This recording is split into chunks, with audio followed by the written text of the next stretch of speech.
motif, aujourd'hui nous avons notre sœur, une artiste de renommée malienne, renommée Rokia Traoré, qui se trouve être aujourd'hui incarcérée à Paris. Et puis elle observe une grève de la faim pour qu'elle soit rétablie dans cette voie. Donc aujourd'hui nous vous invitons à cette conférence de presse. C'est pour vous expliquer les conditions dans lesquelles nous pensons qu'il y a quelque part une certaine injustice face à notre sœur.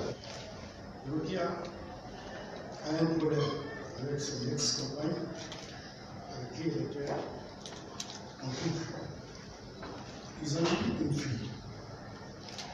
Tout ce qui nous revient aujourd'hui tourne autour de la garde de cette fille, qui n'a que 5 ans justement.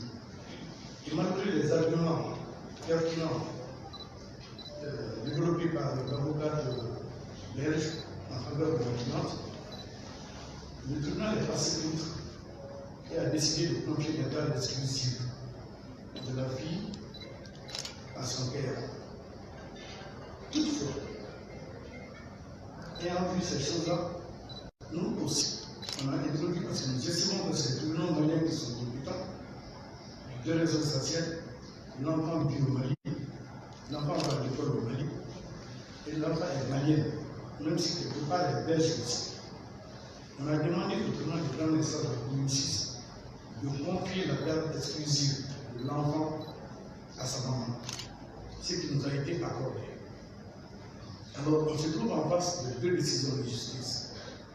Une décision belge qui accorde la garde exclusive de l'enfant à son père et une décision malienne qui accorde la même garde de l'enfant à sa maman. C'est la 3e fois qu'on arrête Rokia. On n'en a jamais parlé. Rokia a été une première fois à Dakar, elle a été libérée. Une 2e fois en France, il y a 1 an à Dakar, elle a été libérée. Maintenant, c'est la 3e fois qu'on l'arrête. Elle dit que trop c'est trop. Elle a déclenché une grève de la faim de 2 jours. Et comparaîtra devant le juge d'instruction français le 10 mars prochain. Pour constater justement sur son extradition. Pour quelqu'un qui s'apprête à aller librement comparaître, il faut a besoin d'extrader parce qu'elle partait à Bruxelles. On aurait pu, à la limite, attendre qu'elle arrive sur le sol belge et la mettre aux arrêts. Et le comble dans tout ça, c'est qu'il demande à la justice belge de lui remettre la garde de l'enfant, mais il demande que toutes les dépenses de l'enfant incombent à son ex-compagne. C'est que la justice belge lui a accordé. Ça, c'est quand même étonnant. Hein? Je vous dis que c'est la 3e fois qu'on l'arrête. Et les autorités maliennes se sont impliquées pour protéger Rokia. Pas parce que c'est une malienne, c'est parce qu'elle est dans son droit le plus absolu. Ils ont fait ce qu'ils pouvaient à ce niveau. Mais depuis son incarcération, le mercredi passé, je ne suis pas à même de vous dire en ce moment s'ils ont posé des actes ou pas. Mais vu ce qu'ils avaient fait auparavant, je demeure persuadé qu'ils vont faire des actions dans ce sens. Rokia est une patrimoine culturelle du Mali et de l'Afrique.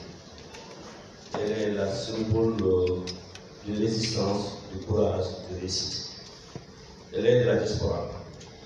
Notre principe est simple, avant d'expliquer un peu ce que nous avons suivi depuis quelques jours. Un Malien est allé à l'extérieur, qu'il a raison ou tort, il a le droit. On soutient, on assiste. Mais dans ces cas précis, nous ne sommes pas dans une mesure de commenter une décision de justice belge, mais nous constatons qu'il y a une discrimination positive contre Rokia.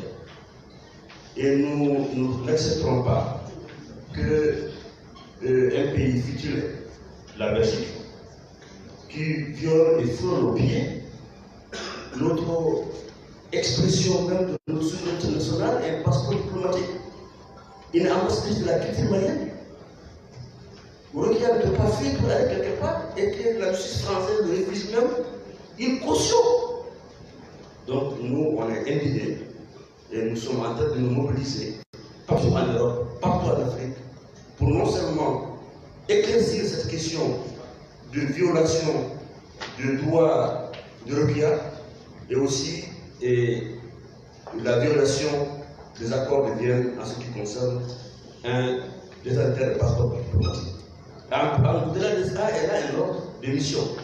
Donc, nous disons à la diaspora qui s'est mobilisée, c'est une cause bien entendu de notre ambassadrice, c'est une cause de l'identité même féminine, malienne, d'un succès intermondial, et il est important que la diaspora se mobilise, et nous ne ménagerons aucun effort pour que non seulement elle retrouve sa liberté rapidement, et que la Belgique respecte la loi malienne et évidemment elle fait. Moi je vais vous dire, je connais la fille de Rokia, elle est dans la même classe que mon fils. Donc je peux en témoigner. J'ai été à ses anniversaires. Donc il n'est pas admissible que cela continue. Et c'est effectivement la raison pour laquelle cette association féminine en Belgique, parce qu'il n'y a aucune femme, d'après nos recherches depuis 3 jours, qui a eu un procès avec un Belge et qui l'a gagné. Il n'y a aucun homme belge qui a eu un problème avec une femme africaine qui l'a gagné.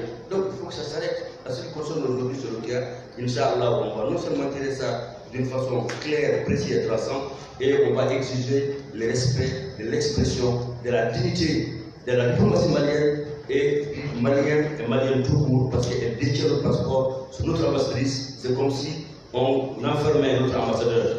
Et je fais appel à nos autorités qui ont certainement fait beaucoup de choses, mais je dirais à titre de Dramé, il est temps qu'ils s'élèvent et qu'ils exigent qu'on respecte les Maliens, qu'ils exigent qu'on respecte les accords de Vienne. Parce qu'on a arrêté son ambassadrice de la culture malienne, il doit s'élever, on veut entendre le gouvernement haut et fort. Je vous remercie.